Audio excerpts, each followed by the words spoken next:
સુરતમાં વધુ એક સામૂહિક આપઘાતની ઘટના સામે આવી છે। જિલ્લા પંચાયત ક્વાર્ટર્સમાં એક શિક્ષકે બે બાળકો સાથે આપઘાત કર્યો છે, જેમાં એક પુત્રની ઉંમર 2 વર્ષ અને બીજા પુત્રની ઉંમર 8 વર્ષની છે।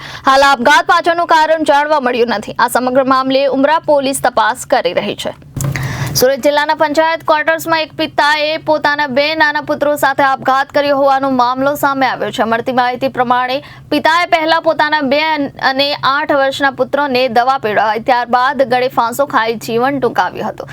મળતી માહિતી મુજબ મૂળ સાબરકાંઠા જિલ્લાના વિજયનગર તાલુકાના ચિથોડા ગામના વતની અને હાલમાં સુરતમાં રહેતા અલ્પેશભાઈ કાંતિભાઈ સોલંકી ઉંમર વર્ષ 41 ડિંડોલીની મેરી માતા સ્કૂલમાં શિક્ષક તરીકે ફરજ બજાવતા હતા। જો કે આજે શિક્ષકગણ અલ્પેશભાઈએ પુત્ર ક્રિશિવ ઉંમર વર્ષ 8 અને પુત્ર કર્ણિશ ઉંમર વર્ષ 2 સાથે આપઘાત કરી લીધો છે। બંને બાળકો બેડ પર મૃત પડ્યા હતા, જ્યારે પિતા લટકતી હાલતમાં જોવા મળ્યા હતા।